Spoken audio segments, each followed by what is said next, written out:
चलिए लाश गिनते हैं। लाश 1 2 3 4 5 6 7 8 9। क्यों थक गए आप? क्यों विचलित हो गए, घबरा गए? ये हमारी आपकी बेटियों की लाश होगी, मां की लाश होगी, पिता की लाश होगी। सिद्धांत और नियम तो यही कहते हैं कि इन लाशों को हम धुंधला कर दें, पर माफ कीजिएगा, अगर आज ये तस्वीरें धुंधली हो गईं तो बिहार में आपके साथ हुआ पाखंड कभी पकड़ा नहीं जाएगा और सुशासन के आडंबर में जीते जीते बेमौत मारे जाएंगे आप। देखेंगे नहीं आप? है हिम्मत आप में देखने की? अगर हिम्मत है तो आंखें खुली रखिएगा, अगर हिम्मत है तो वीडियो का फ्रेम दर फ्रेम देखिएगा। सड़ती लाशों को, मुर्दों का बोटी नोचकर खाने वाले कुत्तों को, अधजली लाशों को। हिंदू हिंदू हिंदू हिंदू हिंदू हिंदू रट में आप रतौंधी के मरीज बन गए, जिसे हिंदू सरकार चाहिए थी, लेकिन हिंदुओं के नाम पर सरकारें सिक्का चलाने वाली सरकारों ने हिंदुओं की मां, बहन, बेटियों, भाइयों और पिता की लाशों को जानवरों की लाश की तरह गंगा किनारे फेंकवा दिया। अरे उस सरकार को चुल्लू भर पानी में डूब जाना चाहिए जो जीते जी बेड नहीं दे सकी और मरने के बाद हिंदू संस्कार से अंतिम संस्कार करने का भी सौभाग्य नसीब नहीं हुआ। कितने अभागे थे ये लोग। गंगा किनारे लगी लाशों की ढेर की ये तस्वीर बिहार के बक्सर जिले से आई है। यहाँ के चौसा शमशान घाट पर आवारा कुत्ते लाशों को नोच नोच कर खा रहे हैं। मीडिया रिपोर्ट्स की माने तो हालात ऐसे हो गए हैं कि शवदाह गृह में जगह तक नहीं बची। यहाँ के चरित्रवन में शमशान घाट पर अंतिम संस्कार के लिए लगी कतारें लग रही हैं। इसीलिए जल्दबाजी में लाशों को आधा जलाकर गंगा नदी में फेंक दिया जा रहा है। कई लाशें पानी में फूल चुकी हैं।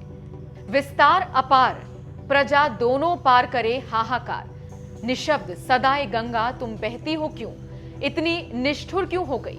इन लाशों को मोक्ष दो मां और अपने भीतर जब्त प्रलय की विकराल लपटों में लपेटकर बर्बाद कर दो उन निर्मम लोगों को जो इंसानों की लाशों को कुत्तों का निवाला बनाने के लिए छोड़कर भाग गए। किस मुंह से मूंछों पर ताव देंगे आप? यही कि आप उस बिहार में रहते हैं जहां लाशों को सरकारें सड़ा देती हैं और जानवरों का निवाला बना देती हैं। क्या इसी दिन के लिए वोट किया था आपने? मुबारक हो, बहुत मुबारक हो। अब सीना तान के कहिए, हिंदू सरकार है बिहार में। जब इतिहास लिखा जाएगा तो याद किया जाएगा कलयुग के इस कालखंड को, जहां नेता, मंत्री, अधिकारी सब के सब इंसानियत का कत्ल कर रहे थे और लाज शर्म को बेच खा रहे थे। ऊपर से तुर्रा ये कि जब हमने चौसा के वीडियो अशोक कुमार से पूछा तो साहब बड़े भोलेपन से बताने लगे, यही कोई 40-45 लाशें होंगी जो खुद से बहकर यूपी से बिहार के बक्सर आ गए। कुछ लोग करते होंगे तो जो भी तथ्य है तो किन लोगों ने किया कुछ नाम हो तो हम लोग उस पे जाएंगे।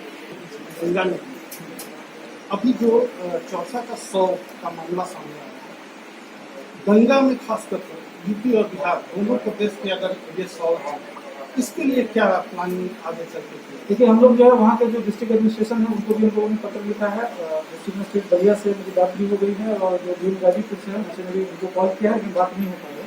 हम लोग कोऑर्डिनेशन का भी ये कर रहे हैं और साथ साथ हम लोग वहाँ पे पेट्रोलिंग का भी व्यवस्था हम लोग करेंगे कि क्या कारण से यहाँ पे आ रहा है नाव से। नाव से हम लोग पेट्रोलिंग यहाँ पे कराएंगे। मतलब लाशों ने सोचा चलो चलो योगी जी को काहे बदनाम करें। इनकी मीटिंग हुई, फिर लाशों ने तय किया कि चलो नीतीश कुमार जी के यहाँ। फिर सब बक्सर के गंगा तट पर आ गए। काहिली और बेशर्मी का इससे विभत्स तर्क आपको दुनिया में ढूंढने से नहीं मिलेगा। लेकिन अंजोरिया देवी ने सच बताया और इन अधिकारियों को झूठ बेनकाब कर दिया।